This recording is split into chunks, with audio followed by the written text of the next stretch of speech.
તરસીભાઈ અહીંયા પાણી આવે તો કામ પાણી નથી આવતું. આમાં પાણી ક્યાંથી આવે એમ જ્યારે આવે ત્યારે? આ ચોય આવતું જ નથી ને આમાં પાણી. આ તો પાણી અમે ટેન્કર વેસાતો લાવીને રેડાવવાનું. ના કેટલો સમય બનાવ્યા થયો? સમય બનાવ્યા તો ઘણા વર્ષ થઈ ગયા. એના પછી પાણી કેટલી વાર આવ્યું? એના પછી પહેલા આવતું પાણી અને હમણાં તો આવતું જ નથી. ઉનાળામાં બિલકુલ નહીં? ઉનાળામાં તો બિલકુલ કાંઈ મળતું નથી. શું ટોકો થયો નહીં. તો આ ડ્રમમાં શું છે? આ ડ્રમમાં કાલે ટેન્કરથી રેડાયું પાણી.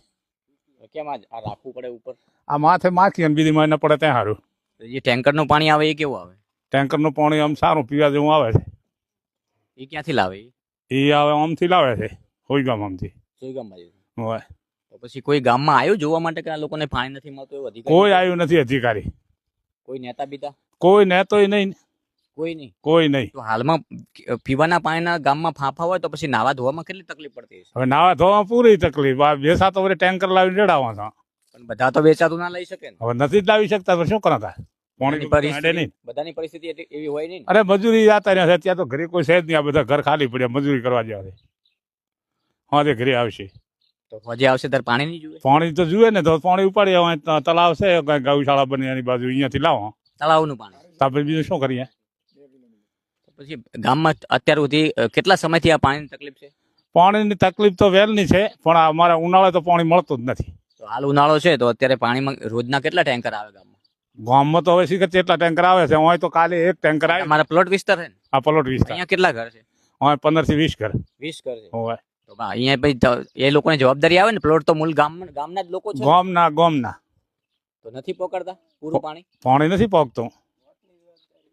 તો આપ જોઈ રહ્યા છો અહીંયા મારી પાછળ જ આ પાણીનો સંપ છે અને આ સંપમાં ભર ઉનાળામાં પાણી નથી. તો પછી આ સંપ બનાવવાનું કારણ શું? ચોમાસામાં તો આમે કુદરત રીજે છે ત્યારે ખૂબ વરસાદ આપી દે છે. આપણે જોયું આ વિસ્તારમાં આખો વિસ્તાર પાણી હતું પણ એ તો પીવાય નહીં. હવે એ પાણી બચાવવાવાળા ઘણું લોકોએ બચાવ્યું છે પણ પીવાનું પાણી માટે આ સરકારના કરોડો રૂપિયાની ગ્રાન્ટમાંથી આ સંપ બનતા હોય છે. પરંતુ આજે એ ગ્રાન્ટના પૈસા ક્યાં? કારણ કે આમાં પાણી તો છે નહીં. જો તમે આ જ લોકોના ટેક્સના પૈસાની ગ્રાન્ટથી આ જ ટાંકું બનાવ્યું હોય, આ જ સંપ બનાવ્યો હોય તો પછી આ લોકોને ભર ઉનાળે પીવાના પાણીના ફાંફા કેમ મારવા પડે? આ લોકોને ભર ઉનાળે પીવાના પાણી માટે વલખા કેમ મારવા પડે? આ લોકોને પીવાના પાણી માટે જ્યાં ત્યાં રજૂઆત કેમ કરવી પડે? જો તમે આ સંપ બનાવ્યો જ છે તો પછી આમાં 12 માસ પાણી નાખો. અને જો વ્યવસ્થા કરી જ હોય પાણી નાખવાની તો આમ પાણી આવતું હોય ક્યારેક ક્યારેક તો પણ ભર ઉનાળે કેમ બંધ થઈ જાય? મહત્વની વાત તો એ છે કે પાણી પીવાની જરૂર વધારેમાં વધારે પાણીની તકલીફ ક્યારે હોય લોકોને? ઉનાળામાં. ત્યારે ઉનાળામાં જ તમે આ સંપમાં પાણી નાખવાનું બંધ કરી દો છો તો આ લોકો જીવશે કઈ રીતે? આ લોકોને આજે પીવાના પાણીના ફાંફા છે તો અહીં રાખતા માલ ઢોરની પરિસ્થિતિ કેવી હશે? નાવા ધોવા માટેની પરિસ્થિતિ કેવી હશે? આપ સમજી શકો છો. સરકારને વિનંતી છે કે સરહદના સીમાડે છું, ગોલબ ગામમાં છું ને ગોલબ આખા ગામની અંદર આ તકલીફ છે. રોજના 2-3 કદાચ ટેન્કર આવે પણ એનો સમય રાતના 12 વાગ્યાનો હોય કે 11 વાગ્યાનો હોય.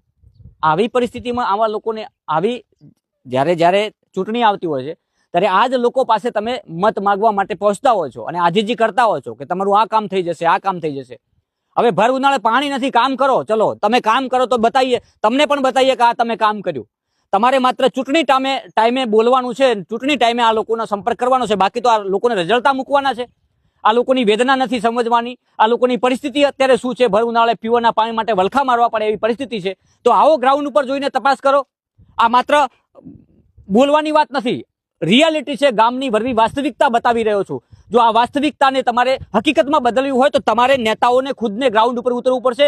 ક્લાસ 1-2 અધિકારી જે એસીમાં બેસીને હવા ખાઈ રહ્યા છે એવા લોકોને આ ગામમાં આવવું પડશે ને જોવું પડશે કે ખરેખર આ શું સાચી વાત શું છે. તો આ જ ભરવી વાસ્તવિકતા છે ને આ જ સાચી વાત છે કે સંપ બનાવ્યો છે લાખો રૂપિયાનો પણ આમાં ભર ઉનાળામાં પાણી નથી.